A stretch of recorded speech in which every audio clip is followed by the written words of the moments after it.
दोस्तों स्वागत है आपका टू जेड अकाउंटिंग स्कूल में। आज की इस वीडियो में डिस्कस करेंगे डेफर्ड टैक्स के बारे में।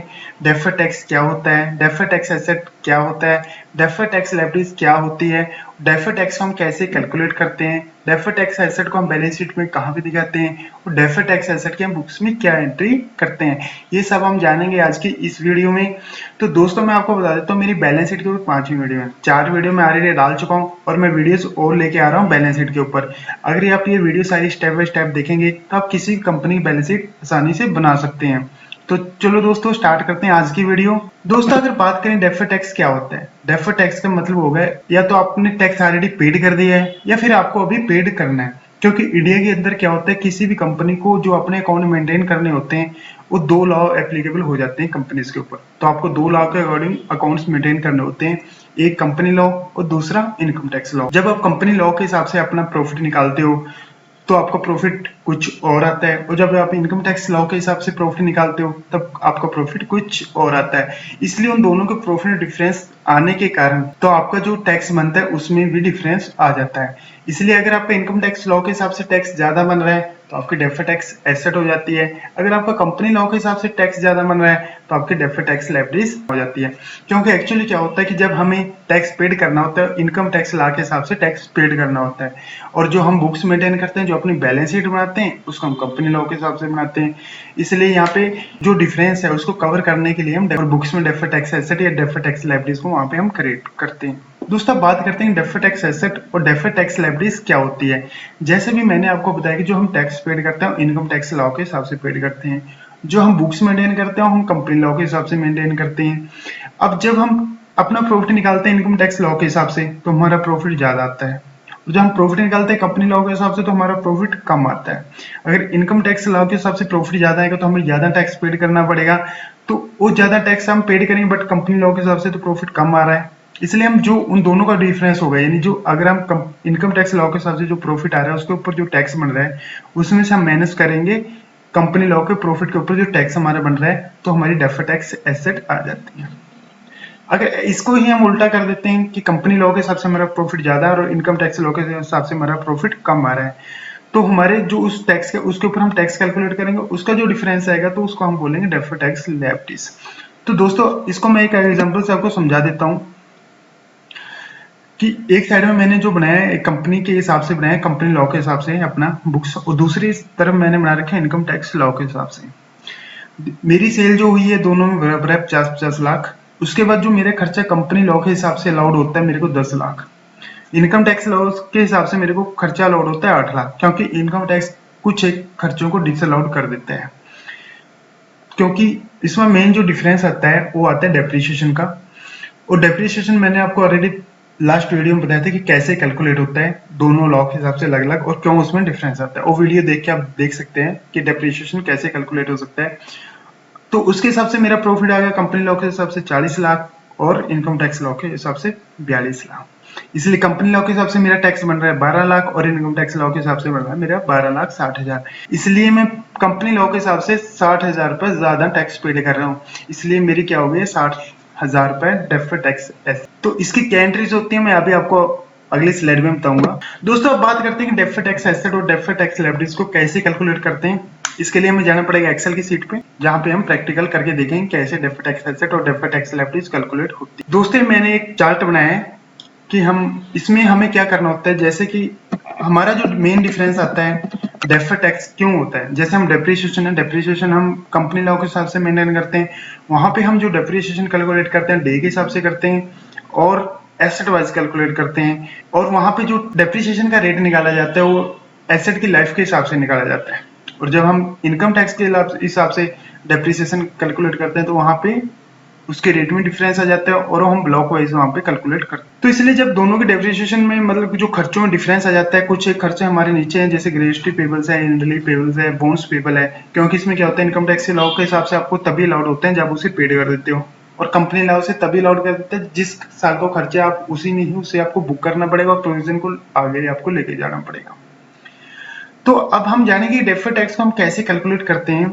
सबसे पहले हम यहाँ पे हमें लिखना होगा जो कि आपकी WDV आ रही है एज पर इनकम टैक्स, मतलब जो भी आपके एसेट का ब्लॉक आ रहा है एज पर नेट ब्लॉक जो आ रहा है आपका इनकम टैक्स के हिसाब से, वो आपको यहाँ लिख लेना है।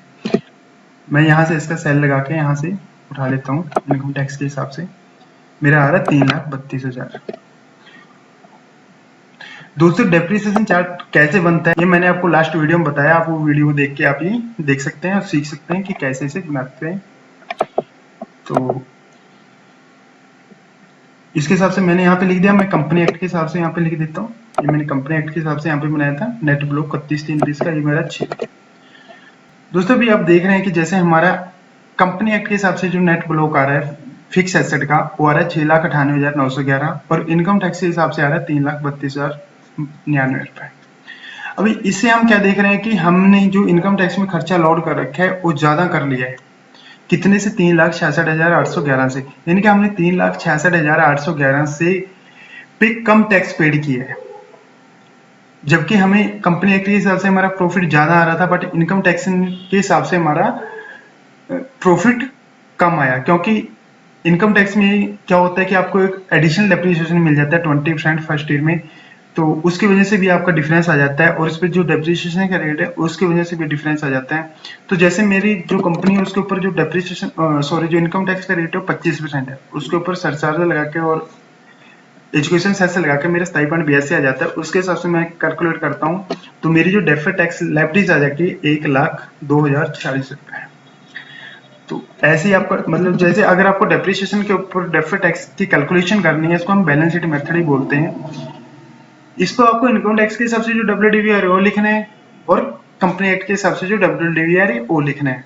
अगर आपको कंपनी एक्ट में से इनकम टैक्स अमेंड्स करोगे, अगर आपका प्लस में आ रहा है तो आपका डेफर्ड टैक्स लायबिलिटीज कैलकुलेट होगा।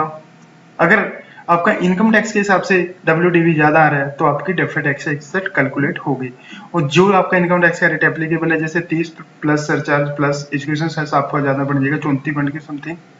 तो अगर 25% है आपकी कंपनी पे तो आपका स्टाइपेंड 82 बनेगा, उसके हिसाब से आपको डेफर्ड टैक्स एसेट और लायबिलिटीज कैलकुलेट हो जाएगी। ऐसे ही हमारे कुछ एक प्रोविजन होते हैं जो कि हमारे इनकम टैक्स में पेड बेसिस पे हमें अलाउड होती हैं इनकम टैक्स में, और जो कंपनी एक्ट हमें उसे जिस ईयर का खर्चा है उसी साल में अगर हम उसे बुक करना पड़ेगा वो तभी अलाउड होगा। तो उसके लिए आपको क्या करना है, यहाँ पे ओपनिंग बैलेंस डालना है, यहाँ पे क्लोजिंग डालना है, और उसके बाद आपको ओपनिंग में से क्लोजिंग माइनस करना है, तो उसके बाद आपका डेफर्ड टैक्स एसेट और लायबिलिटीज कैलकुलेट हो जाएगी। अगर आपका नेगेटिव आएगा तो एसेट है, अगर पॉजिटिव आया तो आपकी लायबिलिटीज है। तो मेरी यहाँ कंपनी में है नहीं ग्रेजुएटिव पेबल्स ओनली पेबल, मैं आपको सपोज एक करके दिखा देता हूँ। मेरा 1,000 रुपए है ओपनिंग बैलेंस ग्रेजुएटिव पेबल्स का, और 2,000 रुपए मेरे क्लोजिंग बैलेंस है। तो यहाँ पे क्या है कि मेरे क्लोजिंग बैलेंस ज्यादा है, तो इसलिए मेरी 1,000 रुपए डेफर्ड टैक्स एसेट उस पर कैलकुलेट हो गई 330 रुपए, मतलब जो डिफरेंस है मेंस में 1,000 रुपए। अगर मैं इसका एंड ले की बात करूँ 2,000 रुपए है, क्लोजिंग बैलेंस मेरा 1,000 रुपए है, तो इसमें जो मेरे डेफर्ड टैक्स एसेट मेरी कैलकुलेट हो गई है वो हो गई 330 रुपए, जो डेफर्ड टैक्स लायबिलिटीज सभी कैलकुलेट हो गया, क्योंकि इसमें मेरे ओपनिंग बैलेंस ज्यादा था और क्लोजिंग बैलेंस कम है। तो इसके बाद आपका जो करंट ईयर का टोटल आ जाता है कितना आपका बनता है, उसके बाद जो आपने ऑलरेडी प्रोविजन कर रखा है वो आपको उसमें से मेंस कर देना है, और उसके बाद आपके नेट डेफर्ड टैक्स मतलब करंट ईयर का डेफर्ड टैक्स जो आपको चार्ज करना है वो अपनी बुक्स में लेके वहां पे जाना पड़ेगा। और जैसा मेरा डेफर्ड टैक्स एसेट था 908 रुपए, तो अब मेरे 1,02,046 रुपए करंट ईयर की डेफर्ड टैक्स लायबिलिटीज बनी थी। लास्ट ईयर का मेरा डेफर्ड टैक्स एसेट था 908 रुपए। अब मेरी जो करंट ईयर की नेट मेरे को चार्ज करनी पड़ेगी, मतलब जो मेरा बैलेंस बचा वो है 1,01,138 रुपए। तो ये मेरे नेक्स्ट ईयर के लिए कैरी फॉरवर्ड हो जाएगा। तो दोस्तों ऐसे करते हैं हम डेफर्ड टैक्स की कैलकुलेशन। अगर आपको कोई कंफ्यूजन है तो आप मेरे कमेंट बॉक्स में लिखिए, पूछिए, तो मैं वहां पे आपको आपका आंसर मिल जाए। दोस्तों अब हमने देखा कि हम डेफर्ड टैक्स एसेट की कैलकुलेशन कैसे करते हैं। अब उसके बाद हम जान लेते हैं कि इसकी बुक्स में एंट्री हम कैसे करते हैं। दोस्तों डेफर्ड टैक्स एसेट की हम जब जर्नल एंट्री करते हैं तो उसको हम डेफर्ड टैक्स, अगर हमारा डेफर्ड टैक्स एसेट है हम उसको एक नया लेजर क्रिएट करेंगे नॉन करंट एसेट के अंदर, डेफर्ड टैक्स एसेट अकाउंट, उसको हम डेबिट करेंगे और प्रॉफिट एंड लॉस अकाउंट को हम क्रेडिट करेंगे। अगर हमारी लायबिलिटीज हैं तो हम प्रॉफिट एंड लॉस अकाउंट को डेबिट करेंगे और डेफर्ड टैक्स लायबिलिटीज को हम क्रेडिट करेंगे। तो उसके बाद हम बात करते हैं कि इसको बैलेंस शीट में हम कहाँ पे दिखाते हैं। डेफर्ड टैक्स एसेट को हम नॉन करंट एसेट में दिखाते हैं और डेफर्ड टैक्स लायबिलिटीज को हम लायबिलिटीज में दिखाते हैं। ओके दोस्तों।